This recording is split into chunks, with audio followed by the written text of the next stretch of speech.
I guess what I usually tell other coaches is just, don't mess with happy. If you're in a good place, sometimes that grass isn't quite as green once you get over on that other side of the fence. Prominent CEOs, leading economists, iconic investors. Insights from the experts.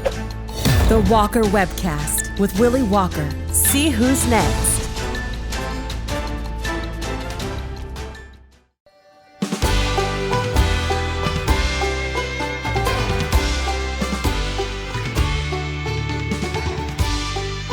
So this is a real pleasure for me. I mean, really excited. And I think the reason I'm so excited to have Coach Few here is because as many people who've come to the Walker & Out conference before know, I'm a leadership nut. I love reading about leadership. I love talking about leadership. And I like finding leaders who have, if you will, zigged when others have zagged, who have a certain... Well said. Who have exactly. Who have a certain leadership style that has allowed them to do things that others haven't been able to do. And as many of you will recall, last year we had UMass hockey coach Greg Carville here, who took UMass from being the worst hockey team in Division I hockey to winning the national championship in the course of 4 years. And you heard about the culture and the way that Coach Carville turned that program around. If you look at what Coach Few has done with Gonzaga and taken a mid-major school and made it the school, taken a program to the NCAA tournament for every single year he has been head coach of the program, taking it to 2 national championship games over the last 5 years, 2017. It is phenomenal what Coach Few has been able to accomplish. And so first, thanks for being here. Oh, thanks for having me. What a beautiful spot to have a conference and a discussion. I mean, this is amazing. And I owe great thanks to our mutual friend, Tim Wolf, for having you here, because I know, Coach, you don't do a whole lot of speaking. And so getting on your radar screen and getting you to come here was all thanks to Tim and your personal relationship with Tim. And so thank you. I know Tim's here. Thank you, Tim. And thank you for taking my request and saying, sure, if he's a friend of Tim's, I might think about joining him. 100%. And now just getting to know you and meet you and know our similar likes makes even more sense now. That we should have done this a long time ago. So Coach, you grew up in Oregon. You went to Linfield College and played basketball and baseball. Because of a shoulder injury, ended up then leaving Linfield and going and graduating from the University of Oregon, and then made your way to Gonzaga as an assistant coach. Talk about the early days in the 90s when you were a mid-major school, what that experience was like in the 90s. Oh, wow. I mean, amazingly and so vastly different than what most people are familiar with now. At that point, my first year up there, I came on as a graduate assistant. And the way they did graduate assistants back then at Gonzaga is you basically got your school paid for to work on your master's if you taught a couple classes. So I really challenged my intelligence level and taught weight training, basketball, tennis, and flag football. And participated in all of them for a workout every day just to stay in shape, and had a blast with the students. But you were basically full-time coaching, and I was sleeping on my good buddy who talked me into going up there, Dan Munson's couch, and kind of living for free in his apartment. My first 2 years, my salary was $1,500 a year, so I had to really, We've come a long way. We've come a long way. Gonzaga's came a long ways. But our team at that time probably had maybe 2 or 3 Division I level players on it, what I would say, and the rest of them could have very easily played, probably should have been maybe at a Division II or III level. And we used to have to go around to the cafeteria and around campus and try to drum up excitement to get people to come to the games. which is vastly different, like we were speaking prior to coming out here now, where, I mean, every game's been sold out in the new arena, and students actually camp out for several days just to get in to watch the guys. So talk about 1999 when you made it to the Elite Eight, because to make it that far in 99 was a wholly new experience for Gonzaga. You're there, you end up losing, I believe, to UConn in the 99 Elite Eight. Yeah, Elite Eight. Talk about that as far as the first taste of national exposure and what that was like. Yeah, it was such a lightning in a bottle, and I don't know how many people here are familiar with the NCAA tournament, but it's just such a... I think it's pretty fair to say, Coach, everybody okay. With the NCAA tournament. I think that's a baseline here. Okay, good. I need to just know my audience like you do with any good pregame talk. So it was just an amazing 2-week experience. And, you know, we caught kind of the eye, like almost like St. Peter's did this year, the entire country. And you're just on an adrenaline rush for, 2 weeks, and you're doing nothing that you've ever even conceivably even imagined you could do before.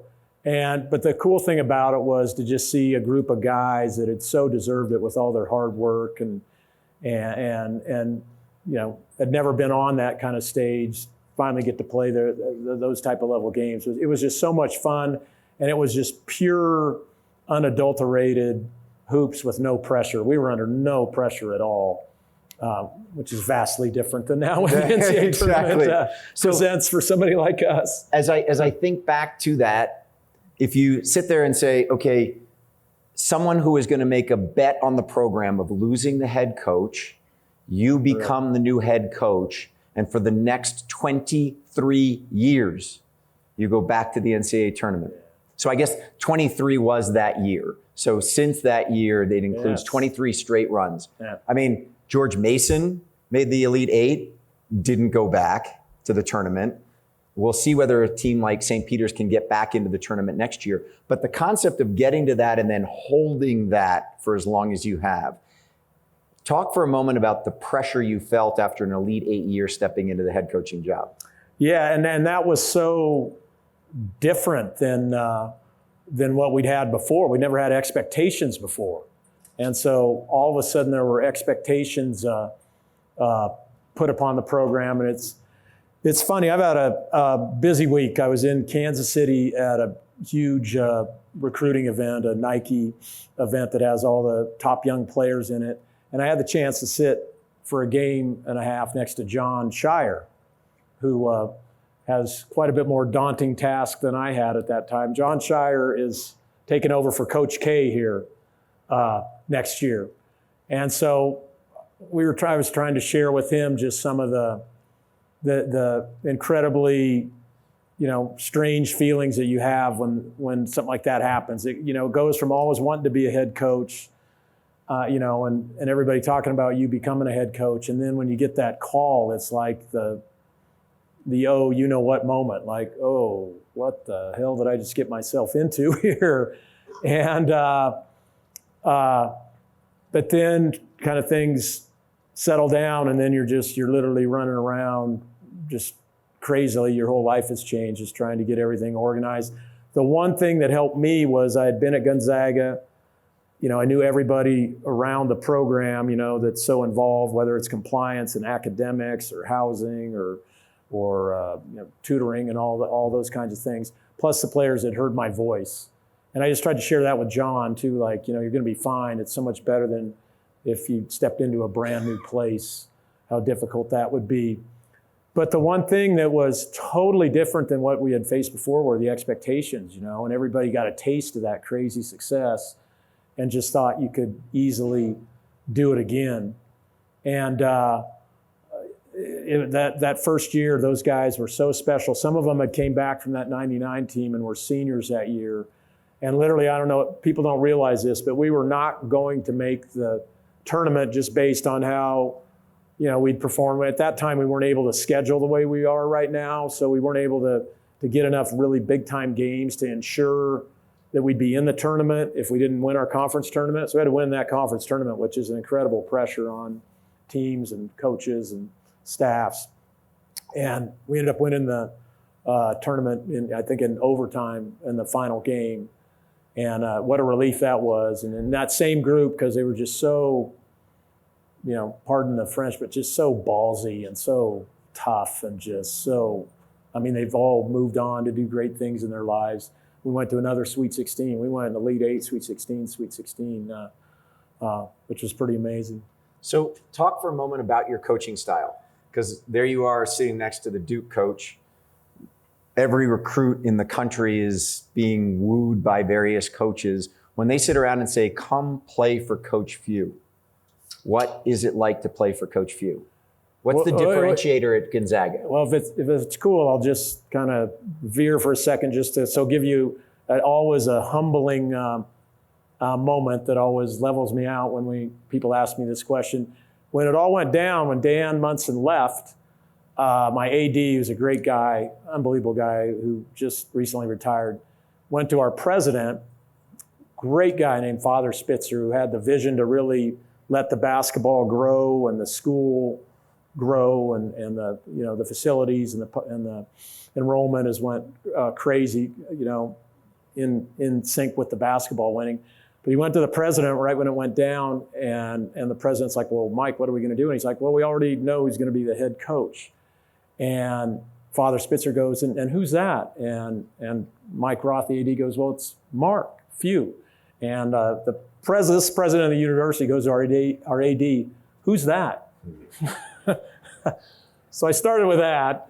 So that always kind of levels me out when I'm sitting there, and whether you're sitting next to Coach K or whatever, it's nice to have the humility piece and the humbleness to kind of level you out a little bit. But no, our program, listen, is there's two backbones that drive everything we do, and the first one is team chemistry and team.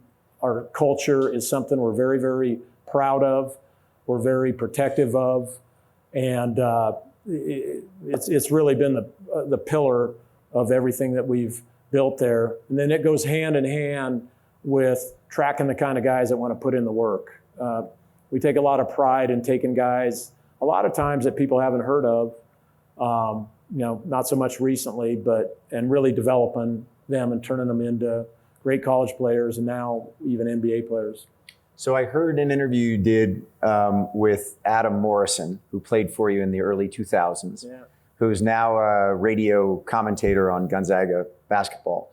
And amongst other things. Yeah. What I found to be interesting, Coach, was that he said that he, as a player, was sort of petrified to talk to you and that didn't consider you as a friend until after he graduated. So talk for a moment, because we see from the outside, these players come off, they talk to you, they seem to have a very tight rapport with you when we see it on national television. But I was surprised that Andrew said, A, I was kind of intimidated by Coach Few, and B, it wasn't until after I was out of the program that I actually became friends with him. Yeah, you know what, Willie, I'd say that probably has changed as I've, grown up or got older or both in the profession. And again, I think it's important. Like, I think we've always built Gonzaga on having phenomenal relationships with our players, but I think it's good in some aspects. There has to be appropriate fear, with the leader. And I don't know if fear is the right word, but maybe appropriate. I think he used that you are demanding without being demeaning, which I thought was a great way of saying it. And that I'm glad he used that, because I would hope be how I would describe how I try to be. And all along, it's fascinating because these are kind of going hand in hand. I just got done with a great day and a half down at USA Basketball, and Steve Kerr and I were talking about this, with the approach moving forward with this next group of guys for the Olympics, on how to get them to understand how big this moment is going to be. It's going to, and the amount of stress and pressure on even the greatest players in the world to win a gold medal it's really amped up. But getting them to play with freedom and getting them to play with the most confidence they've ever had and getting them to still play with an unbridled joy is the whole thing. And if we can capture that, I mean, that's what we try to do at Gonzaga. I mean, I love watching Steve's teams and how he coaches because, I mean, I share a very similar view of that. But, you know, I mean, you still have to have that. There still has to be one guy in charge and in control of that to kind of, you know, move everybody in the right places. Talk about that for a second, because during this last NCAA tournament, one of your players mentioned that during the tournament, Chet Holmgren was ballin', that he'd gone from kind of just playing to ballin'. And I heard that and I thought, wow, that's great that he is doing exactly what you're talking about, of being relaxed and playing. But then I put that against, if you will, a Coach Saban who has the program at Alabama. And it's like, he talks explicitly about, if you're a running back and you think you can go right and cut back left, you're not playing for Alabama. You need to go right tackle and you need to hit that hole. And if the hole's not open, shame on the team for not creating it. Basketball is obviously a different sport, but how much ball-in do you allow versus play the program? Well, I try to allow as much ball-in. I mean, if they can get to that point, if they're really truly balling, I'm all in. But if they're throwing the ball in the stands, then I have a tendency to veer towards Coach Saban for moments to get them back in the proper frame of mind. But anytime you get your athlete where they're not thinking and instinctually just playing, and then back in my assistant days, young assistant days, the guy that I worked for was very demanding and very demonstrative and stuff on the sidelines. And I always felt like, you know, our players were always playing like this. And I always thought to myself, like, man, if I ever get lucky enough to be a head coach, I don't ever want them looking at me, you know, is this right? Is this right? I just want them playing with the crazy amount of confidence they play when they play pickup, you know, because that's sometimes when you see them at their best. And if you can harness that and put it into an organized model where, you know, there's a common goal and a plan, but yet you're still hooping, that's as good as it gets. And you know, I think most coaches would say that. And nobody's better than Coach Saban, right? And as successful as him, but his last couple teams have had some ballers on it, and they deviate from the plan. Like Tua, those weren't planned rollouts and all that when Tua's throwing it from the hip 70 yards. So you talked about culture and the importance of culture. I heard you say that for the first decade or so as head coach, the culture just sort of evolved and naturally happened. And then you said that when Kevin Pangos was playing for you, there were some things that came out of Kevin being on the team that kind of changed the culture of the team. Why? A, what changed, and B, why did Kevin have such an impact? He was just an amazing, he was a really, really good guard we signed from Toronto that just was wise beyond his years and very perceptive of you know, what was going on. And he was a very personal guy. I mean, he's literally been obviously one of the all-time greats in our program, but probably one of the most loved guys to ever come through the program. And he was the one that's, you know, said, hey, coach, you know, do you mind if we start doing some things off the floor, just building team and doing things and actually, you know, working on chemistry instead of just talking about it? And I was like, yeah, all in. I mean, because he's such a wonderful guy. And sure as heck, if it didn't start blossoming into something, I think that's where you're going.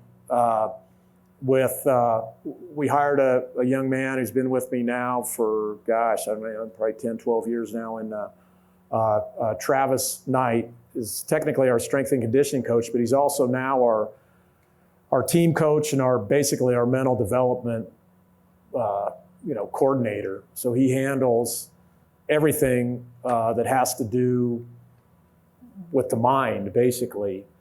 And I can tell you, Willie, for the first, and I think a lot of coaches are like this, probably for the first 10, 12, 14 years of my career, you know, we just talked about the mental part of it and toughen up and work hard, and get your confidence.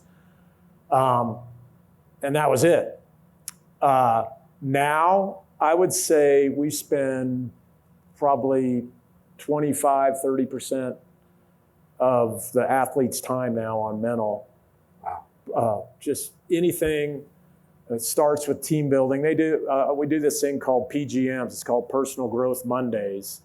So, you know, the ordinary roll of the season, you'll have games during the week, and then usually you can take Sundays a mandatory day off, so the guys get to rest, and then Monday you kind of start it back up again. So we start every Monday with this Personal Growth Monday, and basically what that is staff, myself, coaches aren't allowed in there. It's just the players and Travis Knight, our strength coach and mental coach, and they can dive into a myriad of anything that's currently happening or that they've requested or that even Trav thinks they might need, from processing pressure, processing expectations, lack of confidence, hitting adversity, handling success, everything.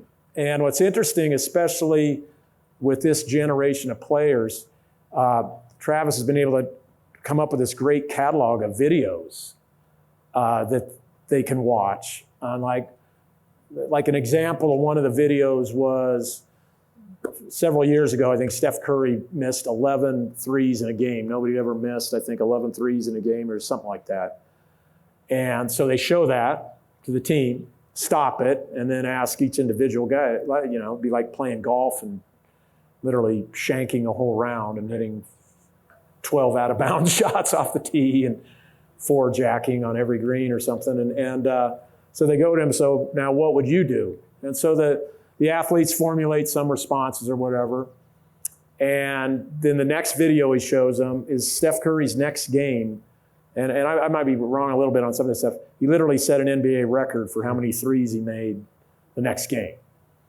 And then it showed Steph talking after the game like, well, yeah, that's what I do. I shoot threes, you know? So I just came back the next day and did my normal routine. I knew the next one was going in.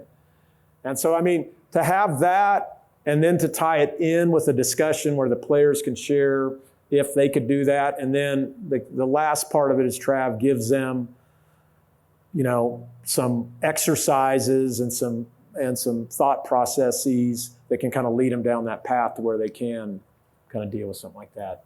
So talking about the after the game, when you lost in the Sweet 16 this year, after the game was over, Drew Timme came into the huddle and was very open with his fellow team members about how proud he was to be on the team and how he wouldn't have done it with anybody else. How do you create that sense of vulnerability and openness inside of the team where someone like Drew Timme will not only say that in the huddle, but then turn around and say it in the press conference afterwards? Yeah, well, first of all, he's a special guy. I mean, he's a unique, obviously player. He's the best player in college basketball, but also just a really connected and thoughtful and well-loved guy in the program. But he has to be supported in that by you. I mean, he goes plays for some other coaches and he can't express himself that way. Yeah, and again, I think that goes back to where we huddle up after practice, you know, and share things, some on the personal variety, some on the fun variety, some on any variety, you know, spiritual, anything. At the end of every practice. So I think that's something that we try to really, really reinforce, to kind of open up yourself and even show your vulnerabilities to your teammates. And that's how we can kind of all help work through them. And I'm assuming that your assistant coaches, if you will, fully buy into that. Talk for a moment about, you know, when you'd been an assistant for almost a decade when you got the head coaching job. Right. You had Tommy Lloyd with you for 22 years before he went off to coach Arizona. And you are a machine on your Zag history, dude. Like this is incredible. As people know, I do a little bit of homework for these things. But Tommy Lloyd goes off to Arizona. But when you first came into the program, an assistant was thankful to have a job working for you. Yeah. Now an assistant who comes to work for you is you know, target number one for a up and coming program to say, if we can get an assistant from Mark Few, we're going to put a lot of money behind that and try and pull them across. How's that been in both investing in the time in your assistant coaches and then also dealing with the losses of them? I mean, first of all, you're overjoyed. Like with Tommy's situation, it was great. What a great job to go. I mean, to go from, who would ever thought somebody could be an assistant at Gonzaga and be the head coach at Arizona? So, I mean, that was one of those kind of, wow, our program's really arrived moments. You still kind of are harder to get as we move along. but you're overjoyed for him. You're excited for his family. You're worried about him, hoping Gonzaga is a unique place with the support we have and the unconditional love we have, and everybody in the entire athletic department of school kind of pull the rope in the same direction, which is not common in big time college athletics. But then there's a personal loss. I mean, he's a really, really good friend. He's been my sidekick forever. Our wives were best buddies. Our kids grew up together. So then it's just kind of trying to hold the whole home front around. Everybody's bawling, and it's pretty emotional times. It's really cool then to see the success that Tommy had this year, though. And Leon Rice is right up the road at Boise State. They had an unbelievable year this year. He's family too. My guy that's with me right now, Brian Michelson, is just so uber talented. Why so is B. Mike such a good recruiter? He's extremely organized, which is a great combination with me, who is not extremely organized. So I always try to hunt out people that a little different than me. And he's very relational, unbelievably relational, and is able to really bond with. But he goes somewhere like Texas to recruit Drew Timme. Yeah. How does he win recruiting Drew Timme against all the other recruiters who are out there trying to get him to either go to UT, go to Memphis, go to Duke? I mean, what's the sales pitch? It's again, that relational piece that he has. He's unbelievable with the families. He's unbelievable. He gets, I think, to where the player really, really trusts him for his future. And with these type of guys, these are big decisions now, because we're not just talking like 30 years ago where you get to go to school, and these are decisions that are going to lead on to futures in basketball and professional futures and such. So he just does a great job of doing that. And then, I mean, he's got some pretty good ammunition behind him with all the success of the program. Coach Few's winning percentage is .836%. 83.6% of the games he goes into, he wins. The guys win. And that is the one thing about coaching. The players are the ones that they make the baskets, they get the stops. They are the ones. It's our job to find the right ones. And I think at Gonzaga, we've been blessed and lucky and fortunate enough to find the right ones that really fit what we're all about, and then to direct them and organize them and get them in the right, system and frame of mind to succeed. And I think that's what I take probably the most pride in, is that whole process. So you obviously exited the NCAA tournament early this year for the expectations on you as the number one team in the country. This was going great. I know, it was going great until I went back. We're going to go on this ride later. Exactly. I was fired up for the ride, and now here we go. I won't mention Arkansas again. Yeah. No, but talk for a moment, Coach, about the next day, in the sense that the disappointment of the loss is obviously there. You work with the team to say, hey, it's a game, we move on from this. And I've heard you talk about that extensively. But what I want to get to is how your world, the day after the tournament, your players the day of the tournament, right. Your coaches the day of the tournament. You, to some degree, know your recruiting the inbound on the day of the tournament. And then all of a sudden, the next day, it's as if everything goes sideways. Yeah.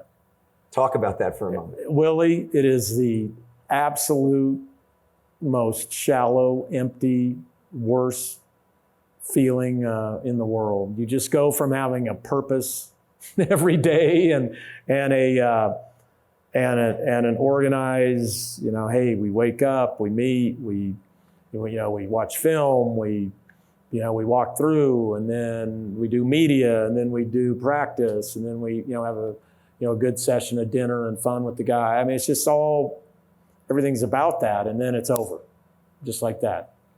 And and you see the angst on the families, and the players are hurting. It's tough. It's tough. It's interesting. I've done it enough now that I kind of got it down pat. I mean, it takes a while to heal and get over it. But I always say this, the players get over it first, because they're young and got everything in front of them and they're kind of bulletproof. Takes them about 48 hours or something usually, they mope around for a while and then they're back in the gym a couple days later. The coaches are, it takes us about a month to get over it, probably a good solid month. And the fans never get over it. I mean, I hit the lake in the summer in July, like, oh, I can't believe what happened? And you're like, I am so over that, okay? Like, we're moving on. And they literally, So, it's just like clockwork. So I look forward to time at the lake dealing with that, on a dock somewhere. So Chet goes number 2 in the draft. Yep. You've taken a program that used to have people for several years at least, and now you've got a lot of one and dones. How's that made coaching and recruiting and the complexity of fielding a team that much more challenging? It's made it incredibly more challenging because, with that, we never want to lose our culture, of team first and the chemistry, of obviously playing for the name on the front and the name on the back. And we've had back-to-back, lottery picks, top 5 picks. And it's just been unbelievable how both of them have handled it, how they've been champions of our culture, and they're so appreciative. And we just had a dinner down in Vegas. I was just down for the NBA Summer League, watching Chet play his first game down there, and then watching Andrew Nemhart was our other draft pick play his. And we had a dinner with, Domantas Sabonis, who was years ago now, is now an NBA All-Star. Zach Collins was our first one and done, but that was 2017. All our former players, Rui Hachimura, all from different generations, but they all get together at this dinner and they're the best of friends, even though they never even played with each other. And the connection is Gonzaga basketball and the kind of family that is because of that. And talk about a powerful moment. I mean, it's just so cool to see that. But that's kind of what we're hope to kind of make sure we continue to have, even though we're recruiting this higher level guy that in both cases we knew was only going to be at school for a short time. So with the transfer portal now, that doesn't require. You have to explain the transfer portal to the audience. You can explain the transfer portal a lot better than I can. It's as weird as you think it is. This portal, and I'll give you the layman's view of the transfer portal. It used to be that if you wanted to transfer from one school to another, you told the coaching staff you wanted to transfer. They would put you into the system, and if you then transferred to another school, you had to sit out for a year. And the NCAA changed the rules last year that you go into the transfer portal and you can go to any school you want. And so you can go immediately from Michigan to Gonzaga if you want to, and you just go into the transfer portal, and if you want to come, you come. What it's done is just created it's created a kind of not only a market for all the talent, but the management of who's on your program for 1 year and the next. And where I was going to, Coach, was we spoke previously about Jalen being on the team and Andrew transferring when he didn't have to sit out for a year, and how you managed Jalen having had your commitment that he's the starting point guard, and then Andrew coming in and being able to play, and the conversation you had to have with him. Is that, you're going to have that conversation almost every year, given the transfer of talent and recruiting people to come in saying, you're my starting point guard. And then someone says, I want to move from X university to you. Yeah. And again, building your team used to be, you could kind of map it out on a 4-year plan, and you knew where everybody was going to be and project, hopefully, well, this guy's not ready to start this year, but in a year or two he'll be ready to start. That's just been thrown into the wind now. And so literally roster building and trying to figure out who your team is, you usually used to have a pretty good eye April 1st. And now I think most of us are just now getting a feel for where our rosters are and team. I had a couple practices before I went out recruiting. Those were our first practices. That's the first time we were all together. And so it's not fun. I can't say that it's fun. I don't know that it's a lot of things that happen right now or are happening are, well-intended rules, I think, but what didn't happen is they didn't get proper input from us coaches who live the life every day. So there's a lot of unintended consequences right now. And so consequently, the transfers, I think we went up from maybe 20-something% to, I think there's probably 60 or 70% of athletes now are transferring and bouncing around from school to school. So it's a huge challenge on what we spoke to earlier about team building and chemistry and culture and playing for the name on the front. But so far we've been able to navigate it pretty well. It just goes back to the people you select into your program. When we talked about Drew, you were talking about the decision for him to come to Gonzaga and that it's a major life decision. That it used to be get a scholarship, go play basketball, and if you play really well, you go into the pros. Right. Now every Drew Timme out there is sitting there going, all right, A, am I one and done? And B, what about NILs? Yeah. So talk for a moment about name, image, and likeness and how that is changing the game of college basketball. Yeah, it is changing the game probably in a way more difficult type of change than the transfer portal did, in that it can begin to become very transactional unless you have a handle on it. And the name, image, likeness, like the transfer thing, is a great plan and a great idea. For instance, Chet Holmgren and Drew Timme were two of the probably highest, them and the Kentucky kid, Oscar Shibwe, earners or beneficiaries of name, image, likeness last year. But it was a legitimate name, image, likeness where Drew had Shave Club for Men, right, commercials. That mustache needed a little bit of trimming. And that, but and what a great personality for that. Chet was able to do all kinds of national, and it was national type advertising. But with these things now, it dives into some of these areas where basically booster clubs are putting forth money just to pay guys to come play at their school or stay at their school. And that wasn't the intention of it. And that's where it gets to an area where it doesn't need to be there, but it's going to be hard now since it's the genie's out of the bottle to get it back.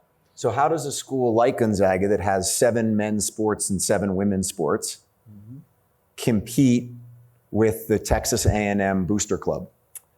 Sorry to anyone in the audience who's a Texas A&M alum, but that's Texas A&M on the football side, to those who don't know, did exactly what Coach Few just talked about, which was go out, raise $25 million from their booster club, and then use that to guarantee nil income to Texas A&M recruits, which then gave Texas A&M the very best high school football recruiting class of this year. So that's where Coach Saban made some comments about it being out of the letter of the intent on NILs, of using these booster clubs and the breadth of them to create these, if you will, blank checks that could bring players to Texas A&M. So how does a smaller school like Gonzaga compete? Well, again, the belief is, and I firmly have that belief, that we can continue to attract the Drew Timmes, the Chets, the Jalens, the Kevin Pangoses, based on our success, because at the core of all of that, and I'm sure with this group, money is great, but how you do it and the way you do it and who you do it with ends up mattering the most in the end. And that's the type of guy that we still end up attracting. And in that process, I think our guys realize that the NIL stuff is a nice piece to this, but if I do my work and do the plan at Gonzaga, I can see how Chet's doing right now. I can see how Jalen's doing right now. I can see how Rui Hachimura is doing. I can see how Corey Kispert's doing. I can see how much money Domas Sabonis is making. And it's nothing compared to what, the NIL stuff is. So that's what we're banking on. And I firmly believe that that'll hold true, in the long haul. You don't need to convince me on that, Coach. We picked you up in Las Vegas at 6 a.m. this morning, so you were up at 5:15 to get to the plane, and you're flying back to Spokane tonight. Yeah, it's a busy time tomorrow. But I went recruiting, then I met with Chet and the staff of the Thunder and was able to watch Andrew play for the Indiana Pacers and get with him and kind of support him. And then we had USA basketball meetings yesterday, which is just what a great, it's weird to get, or seems weird at this point in your life, to get just such a great professional development hit, to sit in those meetings where Grant Hill's leading them. And what an amazing person Grant Hill is, and all the life experiences he's had. Steve Kerr is the head coach. Eric Spoelstra is an assistant. Monty Williams is an assistant. In the past, we were all in there with Coach Popovich, and Coach K was there. Coach K was there to prior to that, and it just gets your juices flowing, probably like this conference does for these people, to just start. You start thinking and you're planning and you're like learning, but yet you're also kind of reinforcing a lot of the stuff that you already did. That it's great to hear that Steve or Monty or Eric are doing that with their own programs, it's just so. It's just like a bolt of lightning to kind of get you going. Where usually you're kind of limping along in the summer doing recruiting stuff. So pretty good stuff. As you think about Coach Kerr and coaching in the pros versus you coaching in college, what's the biggest difference in, if you will, how he has to coach his team versus how you have to coach your team? I think those pro guys, whether it's Steve or Monty or Eric, just watching them over the years and talking with them, it's how they deliver their message is very important. And then just kind of the management, there's a management of egos that needs to happen. And you can, as you spoke to the NIL piece with me, but can you imagine trying to build a team when, the guys sitting on the bench are making significantly more money than you are by a long shot? And also, I get used to that with my bankers at Walker & Dunlop. So I know exactly what's going on about working with people who make more money than you do. Well, there's your next gig. Yeah. But then also, they might be up for a contract that year, and the guy next to, so sometimes if you're up for a contract, you have to, kind of make yourself look good. So fighting those individual instincts that they might have to try to, in a contract year, and still build a team. And that's what's so brilliant. When you watch the Warriors play, or, the Miami Heat play, or Phoenix, it's inspiring how those guys are able to pull that off. So yeah, I don't want to bore anybody, but so we were down there, and Coach Pop had to go to a wedding, but he gave us some takes from just the recent Olympics. He writes out these cool little notes or whatever, and I got to read this because I didn't want to was brutal with it. But this is pretty cool, and this sums up why Gonzaga is still going to work in this NIL, and it sums up how those guys are able to still coach in the NBA, and how we were able to win a gold medal last year. Okay, so hang with me. You're like my team here. You got to have an attention span longer than 5 or 10 seconds here. So, okay, this is called Old Warwick. A man became lost while driving through the country. As he tried to read a map, he accidentally drove off the road into a ditch. Though he wasn't injured, his car was stuck deep in the mud. Seeing an old farmhouse just down the road, the man walked over to ask for help. An old farmer answered the door. "Warwick can get you out of the ditch," the farmer said, pointing to an old, haggard mule beaten down, standing in a field. The man looked at the old, haggard mule and then looked back at the farmer, who just stood there nodding. "Yep, old Warwick can do the job." The man figured he had nothing to lose, so the two men and Warwick made their way back to the ditch. After the farmer hitched the old mule to the car, he snapped the reins and shouted, "Pull, Fred! Pull, Jack! Pull, Ted! Pull, Warwick!" With hardly any effort at all, the lone mule pulled the car from the ditch. The man was amazed. He thanked the farmer, patted the mule, and asked, "Why did you call out all those other names before you called Warwick?" The farmer just grinned and said, "Old Warwick is just about blind. As long as he believes he's part of a team, he doesn't mind pulling."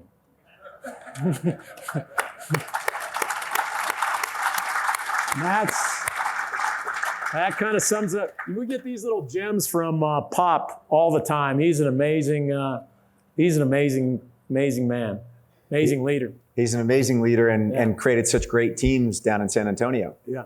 Yep. With Tim Duncan as the most, if you will, uncelebrated, most valuable MVP ever in the NBA. Yeah, correct. And just an incredible culture when you think they had that run basically with the same core, Duncan, Ginobili, Tony Parker, and that gang, much like what Golden State's doing with Steph, Clay, and Draymond.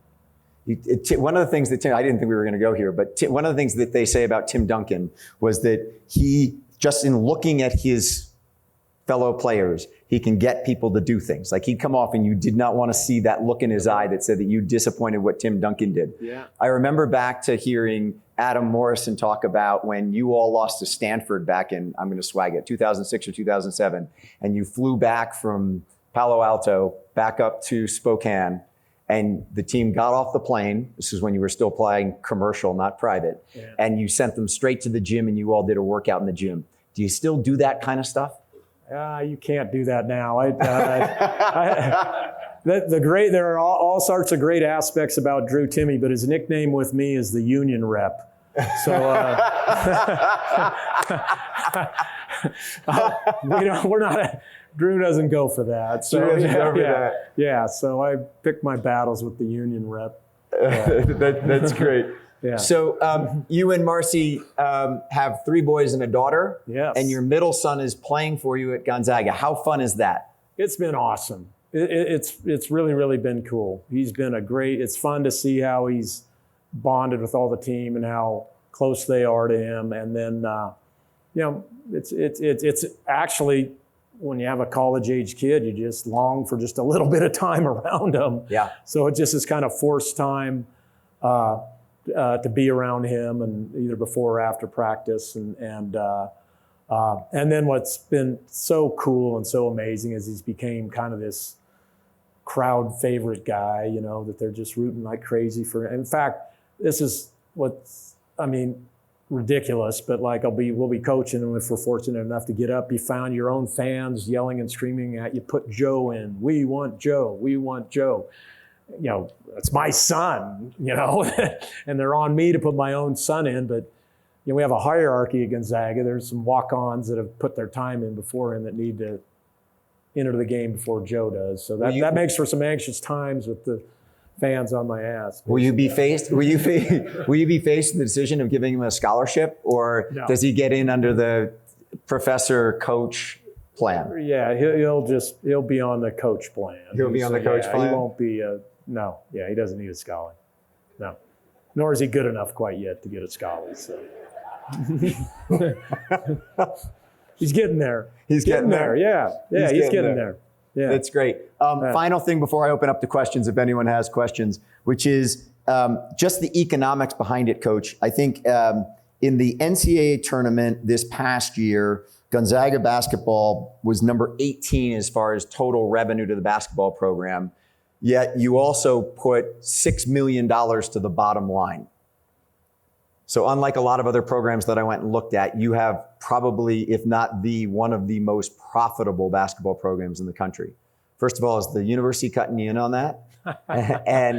And second of all, does that give you the ability to bring in, coaches and do things that other programs can't do?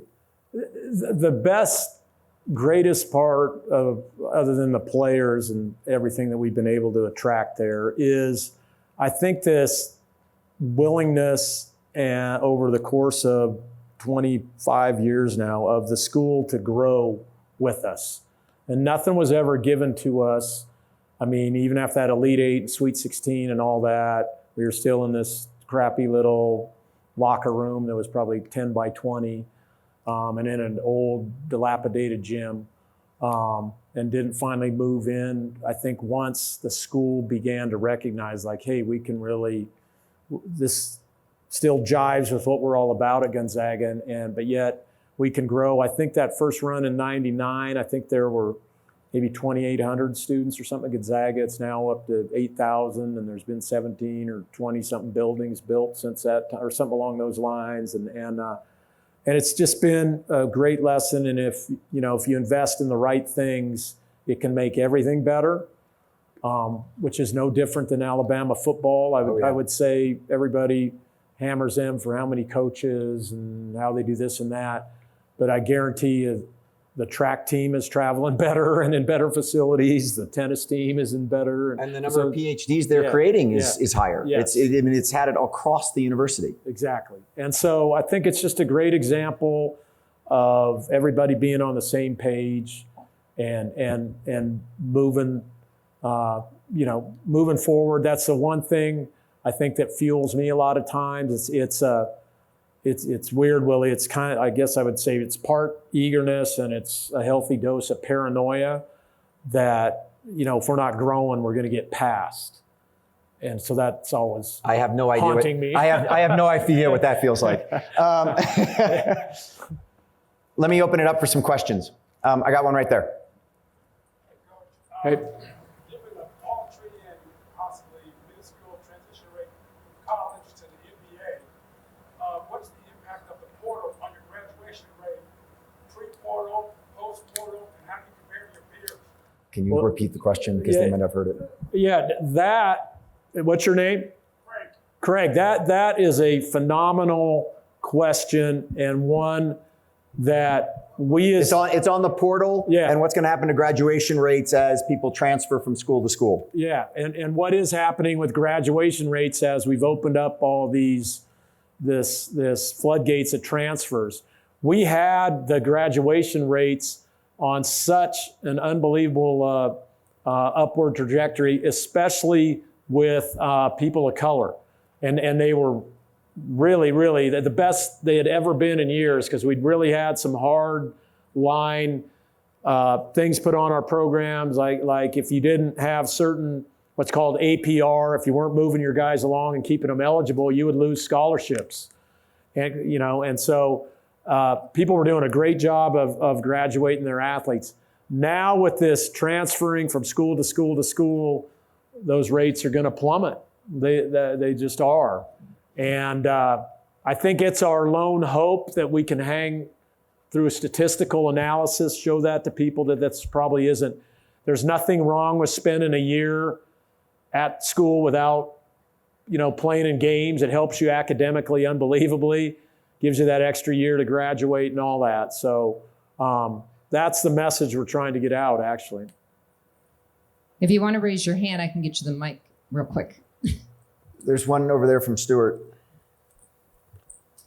While we're waiting for Susan to get over there, Coach, you mentioned that you are ankle to shin deep on analytics. Will you talk for 2 seconds about, I think it's Coach Jacobs who runs analytics for you? Well, no. John Jacobs, he introduced me to him back in 2015, and it kind of changed. He was able to do it in a manner that finally pushed me over the edge. And so we began to use analytics, and nothing like some people use them. We use them as, with how we can kind of show our guys and get our guys to absorb them. But they've been a big piece of us, and just basically it's using the efficiency. How efficient are we on the offensive end, and how efficient are we on the defensive end, and what can we do, strategically to change that, and I think you brought up our ball screen coverage, our defensive coverage when we had Chet Holmgren. I did something that I've never done before, and I was really, really swung by the analytics that the staff presented to me. And then obviously when you have a special talent like Chet, you gotta, you can't be stuck in your ways. Gotta let him ball. Yep. Okay, you said... Go ahead in front of him, Jack. It's okay. You can walk right by. You played college baseball, so I'm going to throw you a little curveball. No, did you not? Did you play college baseball? You did. Baseball So and basketball. Barely. I blew my shoulder out, curveball. so yeah. Not really. 50 years of Title IX have been around. Yep. Just want to get your thoughts on it and if it's still beneficial in today's world. I mean, it's been incredibly beneficial. If you've seen the growth in all the sports and the opportunities, I think is the biggest thing. The that's out there, and certainly, I mean, there's still room for growth there. I personally think the next step is to kind of get a lot of these programs to stand on their own and start seeing if they can develop their own followings, media-wise, and generate their own income and things like that. And I think when they do that, then the sky's the limit, But it's been just in the time that I've been in college athletics, it's changed dramatically. They've been very beneficial with not only the amount of scholarships offered, but usually whatever the men are doing. For instance, our women's team charters now and has access to all the same facilities that my team has. I assume that you've many times been offered jobs at other schools or in the pros. What have you thought about it? And have you ever come close to doing it? And what is your advice to other coaches if they call you? Because I know they have. Great. Yes, and yes to the first two. And there's been a couple in there that, I wrestled around with a little bit and looked at, and whether they were heartstrings or the power of the brand or power of the program. But what I always come back to is I'm super, super competitive. I guess I'm at the point where I can finally admit that. I didn't used to admit that to my wife or anybody. And I'm at a place now that I think is the best job in college basketball, with just the type of guys we're able to get and coach, the type of lifestyle that I have. I'm a huge fly fisherman. I love to get out in the outdoors and monkey around, whether it's mountain biking or, playing pickleball or wake surfing or whatever. I've been a Northwest kid guy, man, my whole life. And Gonzaga just works for me at this point. It's been my adult life's work, and I'm very proud of it. I'm still challenged and happy, and I guess what I usually tell other coaches is just, don't mess with happy. If you're in a good place, sometimes that grass isn't quite as green once you get over on that other side of the fence. There are only 2 coaches in NCAA basketball history who've gotten to 500 wins and 600 wins faster than Coach Few: Adolph Rupp and Jerry Tarkanian. No, we got one back here. I wanted to ask, what is it, admittedly an unfair question? He's a Maryland alum, so careful. Thank you. Well, then I must add, I'm really close personal friends with Mark Turgeon, so that's... Yeah, that didn't work out so good for us. Great recruiter. Depends on what Great perspective recruiter, you come don't from. get me wrong. This is an unfair question given where Chet is in his career. Yeah. But if you had to compare him to other players, who would you compare him to skill set wise at this point in his career? Obviously, you're talking NBA type level players then? Yeah. Yes. Yeah, I think what's so polarizing about Chet is he's, and that's how I think initially the media came with the unicorn. He's hard to draw comparisons for.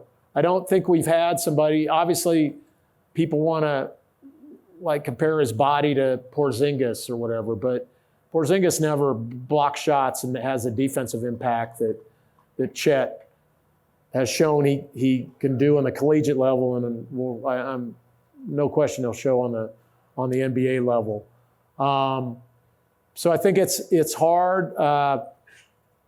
And the other thing is, even I was going through it when I was just down in Vegas, dealing with the people making judgments after his first or second summer league game, and everybody gets caught up sometimes in his scoring. The thing with Chet that's so fascinating is he impacts the game in every single way. I mean, he's a great passer. He can bring the ball up the floor, help you break pressure, lead the fast break. He can stretch the floor. He provides great space on the floor because he can shoot the threes. He's a very good shooter from out there. You can initiate offense with him. He's obviously elite rim protector.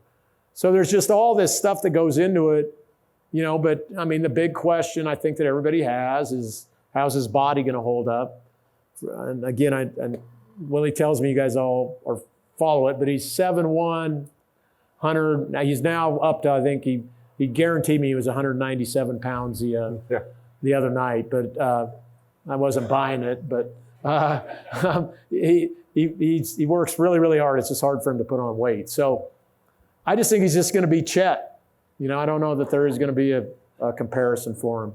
Coach, just one thing on that. As one of the things that a lot of people is being in the WCC an advantage or a disadvantage as it relates to recruiting a player like Chet? Because you say there's a question about him at the next level of being beat up. Given that you all dominate the WCC and always get to the tournament, and also, as you said previously, are able to play a Duke out in Maui, and so you've got a great schedule. It's not like they're not getting up against the best schools. But is it actually an advantage to say, come play here, not get beat up all season long like you would in the Big East or the ACC, and then we'll go to the tournament and we'll have glory days, versus going and being in, if you will, beat up every single day? Well, like initially that was something that was always used against us with, well, they don't play in this league. And then we were able to combat that with, well, we've been 5 out of the last 6 years a number 1 seed. So, I mean, that's based on performance scheduling and all that. So that didn't really fly. And then once we were able to start putting kids in the pros, that didn't fly. The development type, you got to play against these guys. And we just say, well, instead of playing 1 game a week, how about if you play against pros every day in practice? Right. So that should help more than anything. But that you bring up a good point. I don't know about the banging part. What we try to share is our pace that we play and how fast we play. And it's kind of in some ways, kind of a West Coast style, I guess. And I guess the challenge for a lot of these guys is, do you want to play that way, or do you want to just go grind it out in the Big Ten and play, it's 22-21 at halftime, and is that servicing you as well as, as playing here? And so we kind of present it in that way. Yeah. We got right here. Yep. Colin. Hey, Coach. You guys in 2021, you lived in the bubble for about a month, if not a little bit longer. Can you tell us about that experience? Oh my gosh, the bubble. A lot of video games. Yeah, there was a lot. Not for you, but for your players. No, yeah, there was a lot of stuff going on. So the bubble, the NCAA came up with this idea that every team, we would stay basically on our own floor in a hotel for the entire time you're in the tournament to stay COVID clean, which became quite a challenge. So it based the frat house that was Gonzaga was the 3rd floor of the Marriott Hotel in downtown Indianapolis. And initially it was kind of strange to open up your door and be right there's Drew Timme, and right down the hall is Jalen Suggs, and that at the end of the hall it's Corey Kispert. But in a strange way, like, we made it all the way to the end. By the way, we're testing, I think, twice every day, which, I mean, if we're sequestered, I had no idea why we're still testing every day when we're just locked in a hotel room. We would be allowed out for 2 hours a day outside the fenced off area. We'd go to this minor league baseball park, and my family was there to watch the tournament. So I was able to stand inside the fence at the Major League ballpark and talk to my family, who had to be 25 feet away outside the Major League ballpark. And so, yeah, it was a little bit, I'm sure, similar to a prison term in some ways. But the crazy thing was, when we got done with the Baylor game, we got to that point that Willy's talking about where the season's over, and I mean, we're undefeated and we lose our last game, so it was just devastating. We get home and you think, I would assume it's kind of like coming back from, war or something. You think you're going to be all fired up, and you are, for your house and your dogs and the freedom and all this. But I got to tell you, I miss the camaraderie of the 3rd floor of the Marriott. It was great. It was just so much fun. I mean, the guys were playing Settlers of the Catan and playing we'd have games, at night. Off the record, the staff had set up the Northern Lights Brewery in the weight room at the end of the floor at 6 o'clock. We had an awesome happy hour that you weren't supposed to fraternize with other coaches, but I'd invite other coaches to come up the stairs and they'd show up and we'd kind of have chalk talks and hang out. I was a total rebel in this deal. I organized a speakeasy pickleball tournament because we had these enormous team rooms in the convention center. They were huge. You could put courts in them and stuff, and we taped out a pickleball court. So actually, Scott Drew and I were partners in pickleball the whole time we were there, and just kind of schooled on everybody. But Jay Wright came down, and there were other coaches that would sneak in there. We had a special knock and everything, and it was. I mean, you had to do something, man, or you just go crazy. Just get so nervous and uptight. You had to do something. So that was our. There was a lot going on in the bubble, but it was fun. But yet, man, seeing the family across the fence was the most bizarre thing ever.